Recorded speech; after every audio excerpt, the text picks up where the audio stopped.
Touch my money. Don't touch my pension funds. Don't touch my future. I beg you. Nigerians has been crying because of the high level of debt that Buhari was going to leave behind.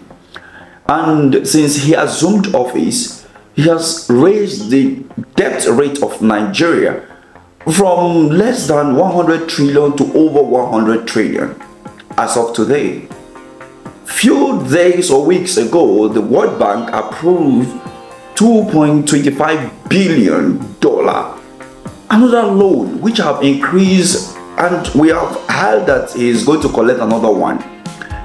Now, the Minister of Finance and the Coordinating Minister of Economy, as well as the CBN Governor, they have unveiled plans to move the 20 trillion naira deposited in the pension board for Nigerians, for pensioners like me and every other person. And they want to move it for infrastructural development. My question is this: which of the infrastructure are we talking about here? We have seen the misappropriation of this government since the day they took over office. So which of the infrastructure are they talking about here? Now, we have seen them collecting loan. People are not, confident with this particular government to invest in the economy. Why are they doing this? Let us not talk further. Watch this video.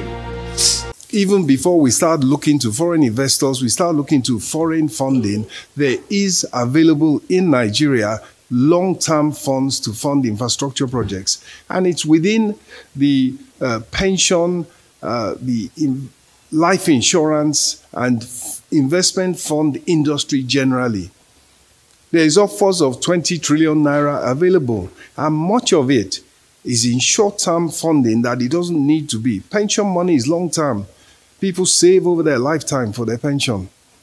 And so, in conversation, in consultation, collaboration, and cooperation with the private sector, we are now able to announce, and with the full knowledge and support of all parties, that there will be an initiative to fund growth through investment in infrastructure, including housing, provision of mortgages, long-term mortgages, 25-year mortgages at relatively low interest rates.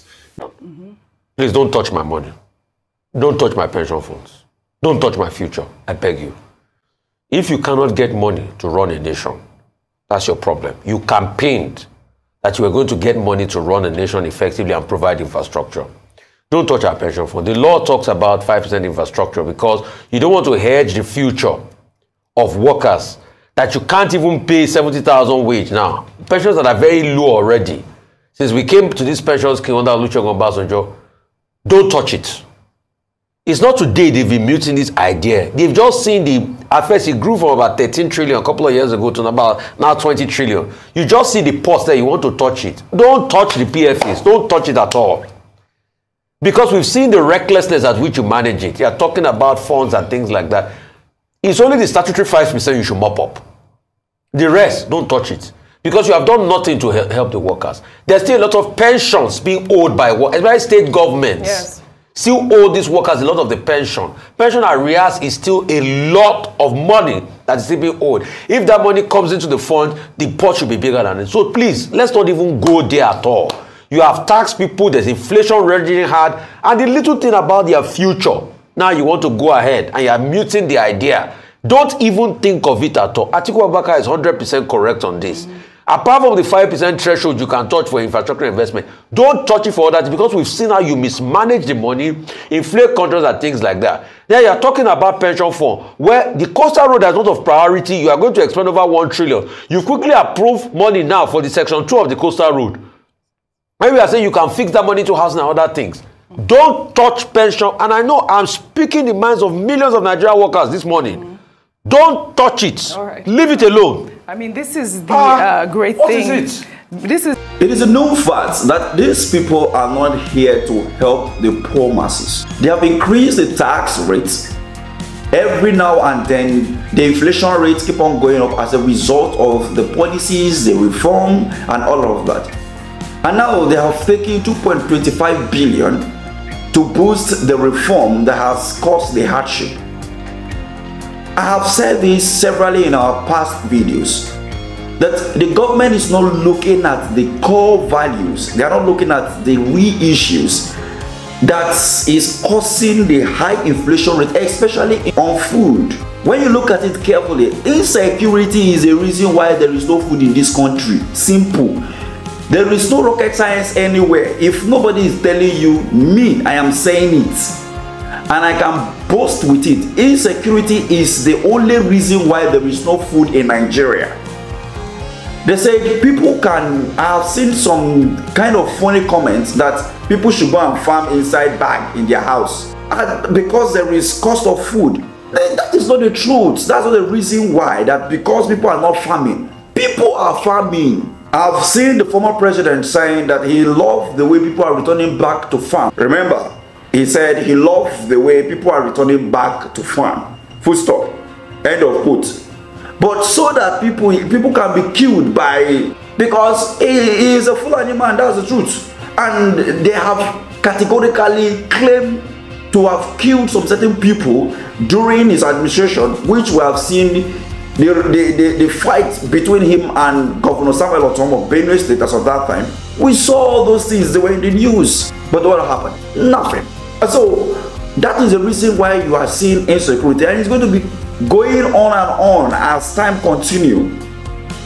Look at this video.